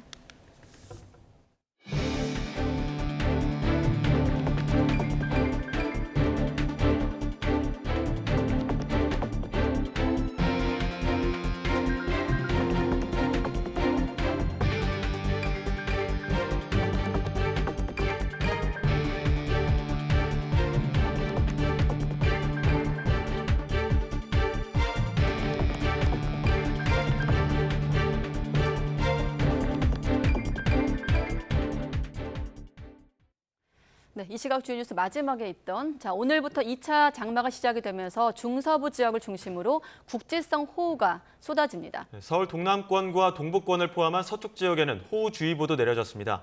이번 비는 금요일까지 이어질 것으로 보여 경계가 필요합니다. 취재기자 연결해 자세한 비 전망 알아보겠습니다. 김민경 기자. 네, 김민경입니다. 네, 지금 비가 내리는 지역이 어디입니까? 네, 현재 서울을 포함한 서쪽 지역을 중심으로 국지적으로 강한 비가 내리고 있습니다. 서울 성동구와 동대문구에는 시간당 20mm 안팎의 다소 강한 비가 내리면서 서울 동남권과 동부권에는 오늘 오후 2시 45분부터 호우주의보가 내려졌습니다. 이번 비는 북서쪽에서 발달한 비구름이 유입되며 내리는 건데요. 우리나라 남동쪽에 북태평양 고기압이 버티고 있어 오후까지는 산발적으로 이어질 걸로 보입니다. 하지만 밤부터는 빗줄기가 굵어지겠고 새벽에는 수도권을 비롯한 중부 곳곳에 국지성 호우가 쏟아질 걸로 보입니다. 2차 장마는 여름철 무더위를 몰고 온 북태평양 고기압이 서서히 물러나는 과정에서 나타나는 현상인데요. 북서쪽에서 차고 건조한 공기가 빠른 속도로 내려오면서 그 경계에서 긴 비구름대, 정체전선이 만들어지는 겁니다. 비는 내일까지 경기 북부에 최고 150mm 이상, 수도권에도 50에서 120mm가 내리겠습니다. 그 밖에 서해안과 호남 등 서쪽 지역에도 30에서 많게는 120mm의 비가 내리겠습니다. 특히 북한에도 200mm 이상의 큰 비가 예상돼 휴전선 인근 하천 주변에서는 범람과 침수 피해에 대한 대비가 필요합니다. 호우특보도 곳곳에 내려지겠는데요. 수도권과 충남 서해안에는 내일 새벽, 호남 서해안과 제주도에는 내일 오전, 남해안과 지리산 부근에는 내일 오후에 호우특보가 발표될 가능성이 있습니다. 호우특보가 내려지는 시점에는 천둥, 번개와 돌풍을 동반한 시간당 30에서 60mm의 강한 비가 내릴 걸로 보여 각별한 주의가 필요합니다. 목요일과 금요일에는 서해 남부 해상에서 발달한 저기압이 접근하며 이번에는 남부를 중심으로 강한 비가 집중되겠고요. 다음 주 초반에도 전국에 국지성 호우가 내리는 등 당분간은 장마철처럼 비가 잦겠습니다. 지금까지 문화생활과학부에서 YTN 김민경입니다. 올해 2분기 가계 빚이 3분기 만에 다시 증가세로 돌아섰습니다. 특히 부동산 경기 회복 기대감에 주택 수요가 늘어나면서 주택담보대출이 역대 최대를 기록했습니다. 취재기자 연결해 보겠습니다. 엄윤주 기자. 네, 한국은행에 나와 있습니다. 네, 지난 1분기만 하더라도 가계 빚이 사상 최대로 감소했는데 다시 늘어난 겁니까? 네, 올해 2분기에만 10조 원 가까이 불어났습니다. 한국은행 자료를 보면 올해 2분기 가계신용 잔액은 1,862조 8천억 원으로 1분기보다 9조 5천억 원 늘어났습니다. 특히 가계신용 대부분을 차지하는 주택담보대출이 크게 늘어났습니다. 잔액 기준 1,031조 2천억 원으로 역대 최대 기록을 세우면서 전체 가계신용을 끌어올린 겁니다.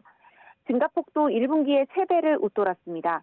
무엇보다 주택거래 회복 영향으로 가계대출 수요가 늘어난 것으로 보입니다. 실제 전국 주택매매 거래량은 지난해 4분기 9만 1천 가구에서 올해 1분기 11만 9천 가구, 올해 2분기 15만 5천 가구로 꾸준히 증가하는 추세입니다. 반면 신용대출을 포함한 기타 대출은 1분기보다 4조 원 줄며 7분기 연속 감소했습니다. 하지만 감소폭이 한 분기 만에 10조 원 넘게 급감했습니다.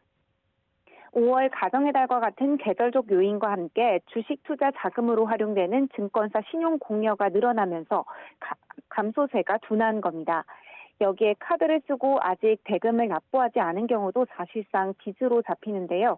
이걸 판매 신용이라고 하는데 캐피탈 업계 등 할부 금융회사의 리스크 관리 강화 영향으로 전반적으로 줄긴 했지만 신용카드 사용액이 늘면서 전체 판매 신용 감소액은 1분기보다 5분의 1 넘게 축소했습니다.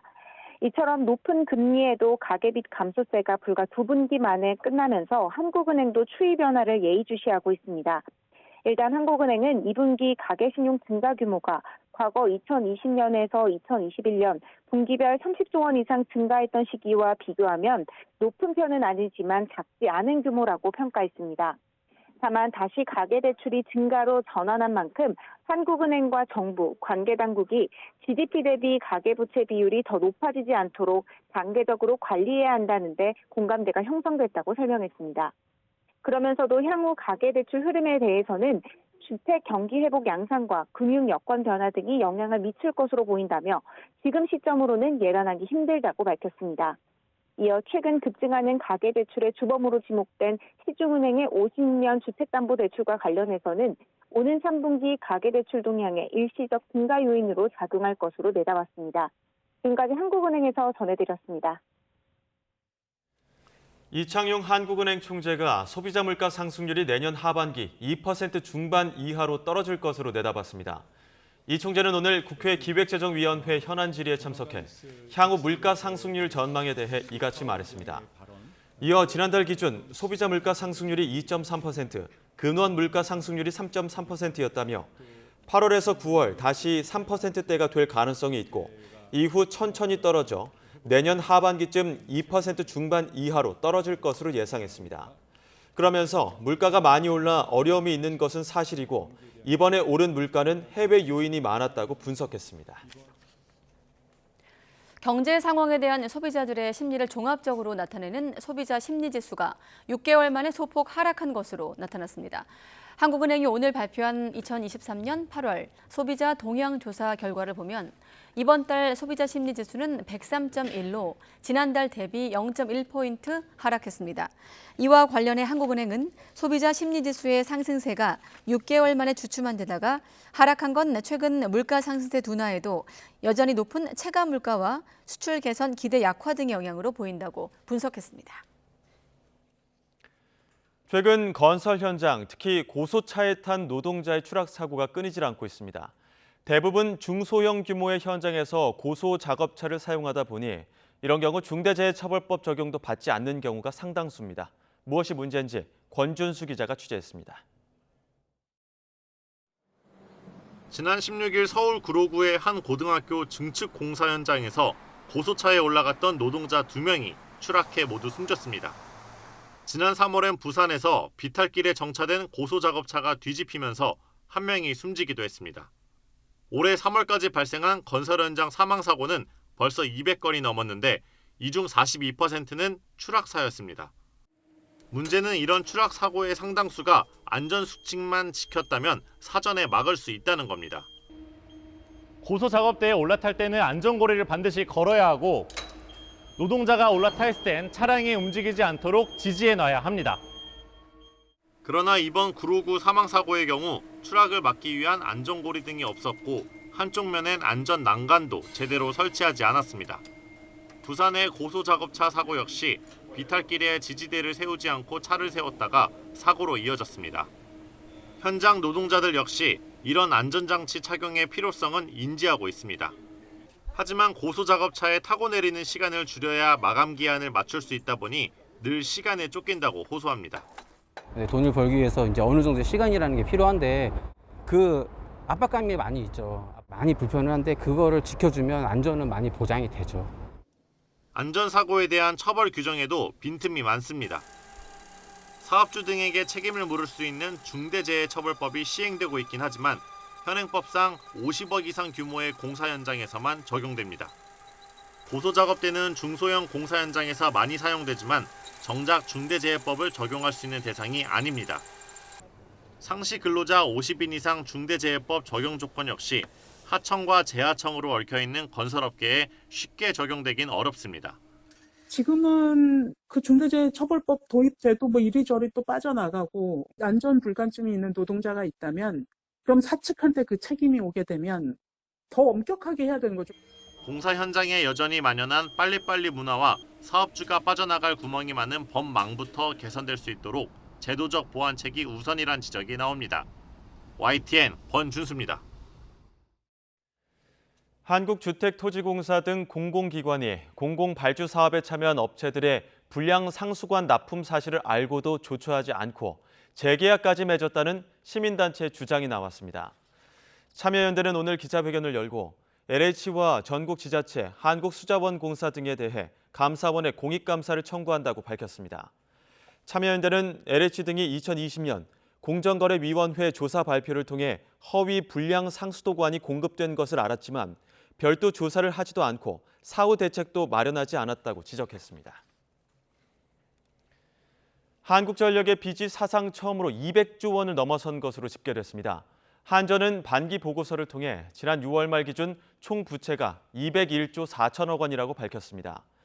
이는 국내 상장사 가운데서도 최고 수준입니다. 이에 따라 한전은 하루 평균 약 70억 원을 이자로 내는 것으로 추산됐습니다. 전국경제인연합회가 55년 만에 이름을 한국경제인협회로 바꿨습니다. 전경련은 오늘 정관을 개정해 기관명을 변경하고 새 회장에 류진 풍산그룹 회장을 선임했습니다. 또 목적 사업에 대기업과 중소기업 동반 성장과 지속가능 성장 사업을 추가해 기업의 사회적 책임을 최우선 과제로 삼겠다는 의지를 명확히 했다고 설명했습니다. 전경련은 이와 함께 과거 4대 그룹의 탈퇴 배경이 된 정경유착을 차단하기 위한 내부 통제 시스템인 윤리위원회 설치를 정관에 명시했습니다. 시민사회단체들이 이른바 4대 그룹으로 불리는 삼성과 SK, 현대자동차와 LG의 전국경제인연합회 재가입을 규탄했습니다. 참여연대 등은 오늘 서울 여의도 전경련 회관에서 기자회견을 열고 이들의 전경련 재가입은 재벌공화국으로의 회귀를 공식화한 것이자 국정농단 사건 이전으로 돌아가는 것이라고 비판했습니다. 이어 전경련이 한국경제인협회로 개명하는 것은 최소한의 반성도 없는 간판가리에 지나지 않는다고 지적했습니다. 학부모 악성 민원에 시달리다가 스스로 목숨을 끊은 교사들의 유가족이 순직을 인정해달라며 소송을 냈는데요. 관건은 사망과 직무의 연관성 입증인데 공무상 재해 인정 기준을 현실화해야 한다는 지적이 나오고 있습니다. 신지원 기자가 취재했습니다. 지난달 스스로 목숨을 끊은 서희초등학교 교사는 개학 직후부터 학부모 여러 명의 민원 문자를 받았습니다. 일기장에는 학생과 학부모 갈등에 대한 고충이 고스란히 남았습니다. 유족과 교원단체는 공무상 재해를 인정해달라고 요구했고 서울시 교육청도 협의에 나섰습니다. 선생님께서 공무상 재해로 인정받아 명예를 회복할 수 있도록 긴밀히 논의하겠습니다. 뒤늦게 알려진 경기도 호건초등학교 교사 2명의 유가족도 고인을 순직 처리해달라며 소송을 제기했습니다. 그러나 당시 학교가 사망 원인을 단순 추락사로 보고하는 등 사안을 축소하려 했다는 의혹이 불거지면서 난항이 예상됩니다. 공무상 재해라는 것은 기본적으로 각 사고가 났던 단체 기관들이 자체 조사를 일차적으로 하게 되어 있어요. 추락사라고 보고했던 학교 입장에서 과연 적극적으로 이 자료들을 제출하고 조사했었을까? 공무상 사고나 질병으로 숨지면 공무상 재해를 인정받을 수 있지만 스스로 목숨을 끊은 경우는 쉽지 않습니다. 공무에 관한 이유로 정신적인 문제를 겪었다는 점까지 입증해야 하기 때문입니다. 지난 2019년 정년을 앞두고 스스로 목숨을 끊은 초등학교 담임교사의 순직이 뒤늦게 인정됐는데 당시 학부모 민원에 시달린 고인의 일기장과 주변인 진술이 결정적인 역할을 했습니다. 지난해부터는 민원인 폭언에 따른 정신적 스트레스도 공무상 재해 기준이 됐지만 교사에게도 적용할 수 있을지가 관건입니다. 교사들이 감정적 근로자라고 인식하는 비율이 거의 지금 99%에 달하고 있습니다. 교사의 스트레스라든지 민원 갈등 관계에 따른 인과관계 부분을 폭넓게 해석을 해서 이미 사망한 사람을 대신해 유족이나 대리인이 입증에 나서야 하는 어려움도 있습니다. 특히 사후 증거 확보나 사실 확인이 까다로운 만큼 엄격한 잣대를 들이대기보다는 피해자 중심의 접근이 필요하다는 지적이 나옵니다. YTN 신지원입니다. 교원단체들이 교권보호법안 처리에 속도를 내달라는 법률 개정 공동 요구안을 국회에 전달하기도 했습니다. 교사 노동조합 연맹과 전국 교직원 노동조합, 새로운 학교 네트워크와 실천교육 교사 모임, 또 좋은 교사 운동을 포함해 5개 교원단체는 오늘 국회에서 공동 기자회견을 열고 정당한 교육활동과 학생 지도 활동이 아동학대 범죄로 처벌받지 않도록 해달라면서 요구서를 전달했습니다. 이들은 또 아동학대 전담 공무원을 교육청에 배치하는 조항을 초중등 교육법에 신설하고 교육활동 관련 아동학대 수사 착수 전에 교육감의 의견을 듣도록 해달라고 요구하기도 했습니다. 다만 오늘 요구안에는 쟁점이 된 중대한 교권 침해 활동의 학교 생활기록부 기재와 학생 인권 조례 개정 요구는 빠졌습니다. 연일 계속되는 폭염으로 경남 남해안은 높은 수온이 유지되고 있습니다. 그 탓에 물고기가 떼죽음을 당하고 또 양식 어민의 시름도 그만큼 깊어지고 있습니다. 이명준 기자가 취재했습니다. 경남 통영에 있는 가두리 양식장. 이 지역 양식장의 대표 어종인 우럭 수십 마리가 배를 드러낸 채 물 위에 둥둥 떠 있습니다. 26도가 넘는 높은 수온을 견디지 못하고 폐사한 겁니다. 어민들은 차광막을 설치하는 것 외에 달리 손쓸 방법이 없어 답답합니다. 계속 이 수온이 유지가 되니까 이제 스트레스 받은 고기들이 계속 이제 누적 폐사가 나는 겁니다, 지금. 저희로서는 뭐 상품이 이제 폐사가 되면은 상당히 어려움도 많고 힘듭니다. 이처럼 남해 고수온 현상이 지속되며 양식장 피해가 잇따르고 있습니다. 지난 8일부터 경남 통영에서 접수된 피해 건수만 30건이 넘습니다. 우럭 등 물고기 60톤가량이 폐사했는데 피해 금액은 4억 원에 이릅니다. 보통 태풍이 오면 바닷물이 아래 위로 섞이면서 수온이 낮아지는 경향을 보입니다. 그런데 지난 태풍 카눈 이후에 곧바로 폭염이 시작돼 수온이 좀처럼 떨어지지 않고 있습니다. 높은 수온의 표층수와 좀 낮은 수온의 저층수가 서로 섞이면서 원래는 고수온 현상이 약화되게 돼야 되지만 태풍 카눈이 통과되는 후에는 폭염이 다시 빠르게 오면서 이제 고수온 현상이 지속되고 있습니다. 현재 전국적으로 경남 진해만과 전남 여자만 등에서 짧게는 일주일, 길게는 한 달 가까이 고수온 경보가 유지되고 있습니다. 당분간 무더위에 고수온 현상까지 이어질 것으로 전망되며 어민들 걱정이 커지고 있습니다. YTN 임영준입니다. 어민들 걱정, 이 양식장 피해를 먼저 보셨는데 계속되고 있는 폭염으로 충청권의 식수 원인 대청호에는 녹조가 빠르게 확산하고 있습니다. 물관리당국은 인공지능 기술이 적용된 무인 녹조 제거 로봇까지 투입해 먹는 물 사수에 나서고 있습니다. 이번엔 이상곤 기자가 보도합니다. 충청권 식수원인 대청호물이 녹색 물감을 풀어놓은 듯 초록색으로 변했습니다. 장마와 태풍 빗물에 오염원이 흘러들고 불볕더위로 수온이 상승해 녹조가 확산하고 있습니다. 주요 지점 3곳에 모두 조류경보 관심 단계가 발령됐고 특히 문희수역은 이번 주 경계로 상향될 가능성이 큽니다.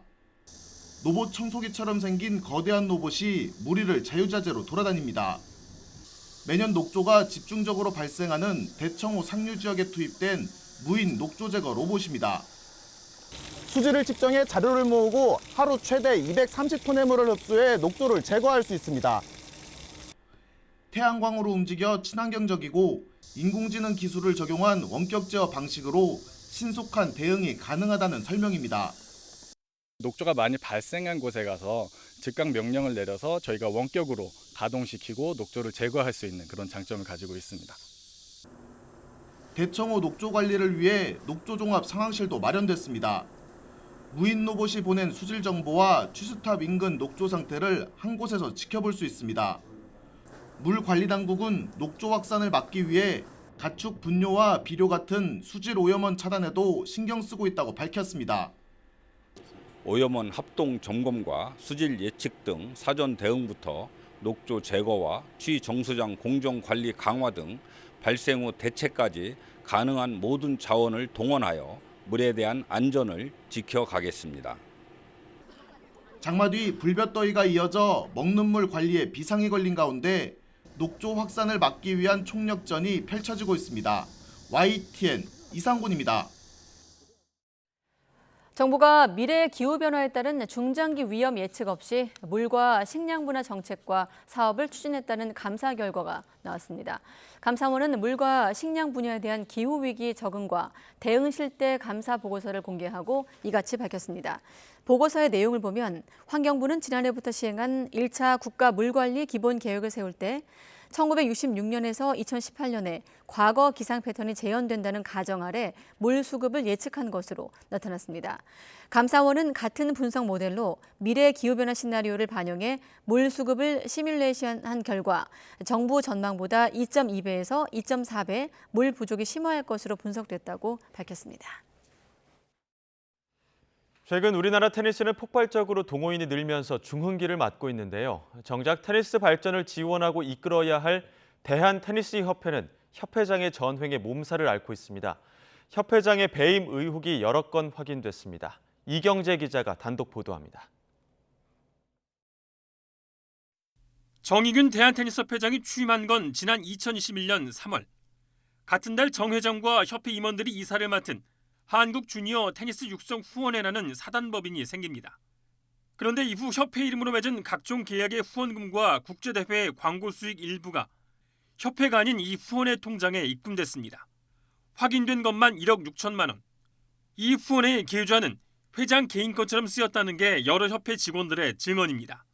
사실 정상적인 방법이 아닌 거죠. 그리고 나서 실제로는 글로 들어온 것들이 그럼 오픈되고 공개되고 그렇게 쓰여져야 되잖아요. 밝혀지고 어떻게 쓰여졌는지 하나도 없잖아요. 게다가 대한테니스협회의 일반 회계 업무는 회계사인 아내의 회사가 맡아 처리했습니다. 회계 시즌에 그 회장님 사모님이 오셨고 그 같이 오신 분이 같이 진행하셨던 걸로 알고 있어요. 각종 계약건에서도 위법과 특혜 의혹이 짙습니다. 2억 6천만 원 규모의 공인구 계약에선 상자당 14만 원의 입찰이 성사됐는데 실제 계약은 정가인 19만 8천 원에 이루어졌습니다. 협회가 손해보는 계약을 맺은 겁니다. 정가라고 하는 것들이 솔직히 대량이 그렇게 들어가게 되면 할인을 하지.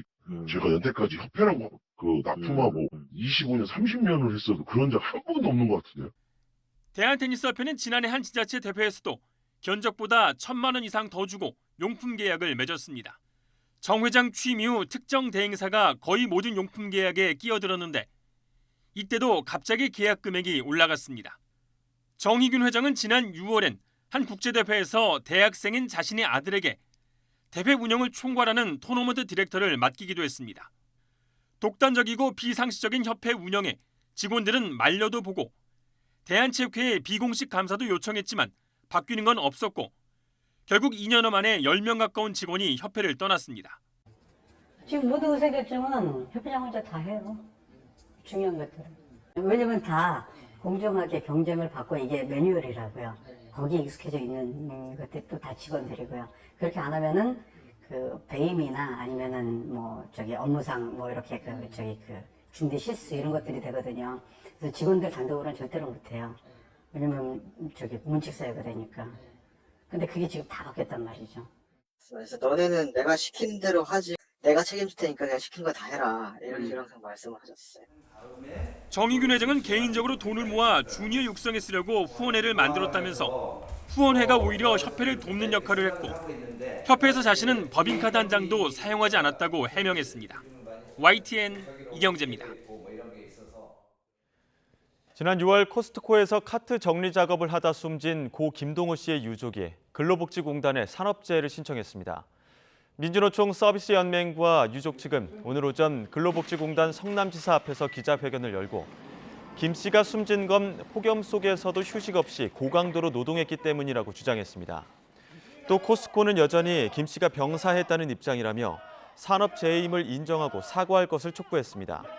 이어 폭염 상황에서 과도한 활동이 탈수와 혈전 발생으로 이어져 폐색전증으로 유발, 악화시켰다는 의학적 소견을 받았다며 김 씨가 지병 때문에 숨진 게 아니라고 덧붙였습니다. 서울 성북구의 장위 19역 주택 재개발 정비 사업 조합이 사업 추진 과정에서 갈등을 빚은 사랑제일교회에 100억 원의 손해배상 소송을 제기했습니다. 장위 19역 주택 재개발 조합은 어제 서울 북부지방법원에 사랑제일교회를 상대로 100억 원의 손해배상 청구 소송을 냈습니다. 장위 19역 조합은 지난 2008년 정비구역으로 지정된 뒤 사랑제일교회와 계속 갈등을 빚고 있는데 사업 시행과 관리 처분 인가를 받았지만 교회의 반대로 사업 추진이 지연되고 있습니다. 네, 북한 김정은 국무위원장이 침수 피해 지역을 방문해 대책을 제대로 세우지 못한 김덕훈 총리를 거친 언어로 비판했습니다. 북한에서 굶어 죽는 사람이 속출하는 등 경제난이 심각한 가운데 이에 따른 내부의 불만을 자신이 아닌 내각에 돌리기 위한 의도로 해석되고 있습니다. 신현준 기자가 보도합니다. 흰색 상의에 검은 바지를 입은 김정은 위원장이 허벅지까지 잠기는 논에 들어가 무언가 지시를 내리고 있습니다. 남포시 안석간석지 제방 배수 공사가 제대로 이루어지지 않아 바닷물에 제방이 파괴되면서 침수됐다며 김덕훈 내각 총리를 강하게 질타하고 있는 겁니다. 북한 매체들은 김 위원장이 논을 포함해 여의도 면적 2배에 가까운 지역이 침수된 피해 복구 현장을 현지 지도했다며 이같이 보도했습니다. 최근 몇 년여간의 김덕훈 내각의 행정경제 교율이 점점 더 극심하게 문란해졌고 그 결과 건달뱅이들이 무책임한 일본세로 국가경제사업을 다 말아먹고 있다고 하시면서 그러면서 전 국가적으로 농작물 피해 방지 대책을 세울 것을 강조했는데 간부들의 무책임과 무규율이 난무한 것은 내각 총리의 맥빠진 사업 태도와 비뚤어진 관점 때문이라고 지적했습니다. 또 정치적 미숙아들, 지적 전응아들이라는 원색적인 표현까지 써가며 책임 있는 기관과 당사자를 색출해 엄격히 처벌하라고 명령해 숙청 수준의 대규모 인사 조치까지 예상됩니다. 김정은의 이 같은 행보는 식량난 등 열악한 경제 상황의 책임을 간부들에게 돌리려는 의도도 담긴 것으로 보입니다. 단기적으로 먹는 문제 해결, 중장기적으로는 국가경제발전 5개년 계획을 수행하기 위해서는 내각 총리를 비롯해서 경제관료 전반을 경질하고 고강도의 내부 기관 확립을 통해서 목표를 달성해야 되는. 김 덕후는 3년 전 김 위원장이 경제발전 전략의 실패를 인정하며 내세운 인물로 북한에서는 비교적 젊은 나이인 59살에 경제를 총괄하는 총리에 올랐습니다. 이후 노동당 중앙위원회 정치국 상무위원까지 오르며 실세로 평가됐지만 이번 현지 지도는 수행하지 못했습니다. YTN 신현주입니다. 네, 이와 관련해 통일부는 책임 전가라고 꼬집었습니다. 통일부 당국자는 북한의 핵 개발로 인한 대북 제재와 국경 봉쇄 조치 등 잘못된 정책 결정으로 초래된 경제 악화 책임을 내각에 전가했다면서 이같이 밝혔습니다. 김 위원장이 김덕훈 총리를 질타한 것과 관련해선 워낙 비난 강도가 크기 때문에 어떠한 형태로든 인사조처가 있을 것으로 내다봤습니다. 또 관영 매체에 언급된 기관들에 대해서는 김 위원장의 대규모 문책이 있을 것이라고 덧붙이기도 했습니다. 미국 하와이 마우이 섬 산불로 인한 실종자 수가 850명으로 추정된다고 당국이 밝혔습니다. 리처드 비센 마우이 카운티 시장은 소셜미디어에 올린 영상에서 미국 연방수사국과 함께 실종자 명단을 정리한 결과 최초 2천여 명 실종자 명단 가운데 1,200여 명은 안전한 것으로 확인됐다며 이같이 말했습니다. 비센 시장은 지금까지 확인된 사망자 114명 가운데 27명만 신원이 확인됐다며 실종자 가족들에게 DNA 샘플을 제공해 줄 것을 당부했습니다. 미국 언론들은 법의학자 등 전문가를 인용해 이 같은 대형 재난에서 정확한 사망자 수를 파악하는 데는 몇 년까지 걸릴 수 있다고 전했습니다. 조 바이든 미국 대통령이 산불 참사를 겪은 하와이를 찾아 연방정부 차원의 지원을 약속했습니다. 바이든 대통령과 부인 질 바이든 여사는 산불 발생 13일 만에 하와이 마우이 섬을 방문해 희생자들을 위해 애도를 표하고 주요 피해 지역인 라하이나를 곳곳을 살펴봤습니다. 바이든 대통령은 불에 타고도 굳건히 서 있는 반얀트리 나무들이 위기 극복의 강력한 상징이라며 피해 지역 재건을 적극 지원하겠다고 강조했습니다. 로이터 통신은 현장을 방문한 바이든 대통령에게 많은 현지 주민들이 엄지와 새끼손가락을 펼쳐 하와이식 감사 인사를 보냈지만 일부는 손가락으로 욕을 했다고 전했습니다. 천여 건의 산불이 타오르고 있는 캐나다는 종말적 재앙이라고 할 정도로 피해가 확산하고 있고 스페인 산불도 여전히 걷잡을 수 없는 상태입니다. 다만 이번 주 초 폭염이 가라앉고 비 예보도 있어 상황이 진정될 수 있다는 전망이 나오고 있습니다. 이상순 기자입니다. 숲 전체가 시뻘건 불덩어리입니다. 강풍이 불면 굉음까지 내며 화염이 솟구칩니다. 이렇게 산불이 휩쓸고 가면 아름다운 휴양지 슈수합처럼 남는 것은 온통 잿빛뿐입니다. People are fleeing for their lives. They're worried about their communities. And Canadians from coast to coast to coast are watching in horror the images of apocalyptic devastation and fires going on. 브리티시 컬럼비아주 켈로나의 경우 3만 명에게는 대피 경보가, 3만 5천 명에게는 대피 예보가 내려졌습니다. 다만 한 줄기 희망은 날씨입니다. AFP 통신은 주 당국자를 인용해 켈로나의 기온이 월요일부터 20도 이하로 떨어지고 화요일부턴 비 예보가 있어 불길이 진정될 것으로 봤습니다. 스페인의 유명 휴양지 테네리페 섬에서 발생한 산불도 여전히 타오르고 있습니다. 둘레가 90km에 이르는 산불은 섬 면적의 6.2%를 태우고 12,000여 명을 이재민으로 만들었습니다. 하지만 스페인 산불도 며칠 내에 최악의 국면은 면할 것으로 전망되고 있습니다. 기온이 떨어지고 바람이 잦아든다는 예보입니다. Las próximas horas van a ser muy importantes. Esperemos que nos ayude la meteorología para poder definitivamente en las próximas horas, los próximos días, poder dar por estabilizado el incendio. Ojalá nos acompañe la meteorología en esta cuestión. 스페인은 산불 피해 지역을 재난 지역으로 선포하고 긴급 지원금 등 재해 복구 자금을 지원할 예정입니다. 이런 가운데 그리스도 북부 지역 루트로스에서 발생한 산불이 3일째 계속돼 긴장감이 높아지고 있습니다. YTN 이상순입니다. 이달 들어 다시 상승세를 타는 듯했던 롯데가 최하위 키움에 충격의 3연패를 당해 다시 주저앉았습니다. 선두 LG 등과 만나는 이번 주가 포스트 시즌 진출 마지노선인 5위 탈환의 고비입니다. 서봉국 기자가 보도합니다. 이딴 위닝 시리즈에 이어 SSG와 주중 3연전을 싹쓸이하며 가을 야구 희망을 이어갔던 롯데. 하지만 최하위 키움의 3연패, 매운 고춧가루 맛을 보면서 또다시 롤러코스터를 탔고 5위 두산과는 다시 한 게임 반차로 벌어졌습니다. 문제는 사흘 내리 앞서가다 역전패를 당했다는 것. 고질적인 수비 불안과 함께 마무리 김원중이 밀어내기를 허용하며 8월에는 치고 올라간다는 이른바 8치홀도 물거품 위기에 처했습니다. 서튼 감독 입장에서는 전혀 예상치 못한 지금 시나리오가 나왔고요. 그러네요. 5강행 막차를 노리는 롯데로선 이번 주가 말 그대로 산 넘어 산입니다. 주중에는 선두 LG와 주말에는 급상승세 KT와 만나는데 상대 전적에서도 각각 5승 6패, 3승 9패로 밀리기 때문입니다. 버거운 적수 LG전 첫 경기에 그나마 복덩이 윌커슨이 선발로 나서는 게 위안입니다. 저희는 뒤돌아보지 않고 앞만 보고 사실 가야 되는 상황이기 때문에 한 게임 한 게임 정말 최선을 다해서 8월 한 달 9승 9패, 승률 5할에 그치면서 경쟁자 두산, 기아와 격차를 좁히지 못한 롯데.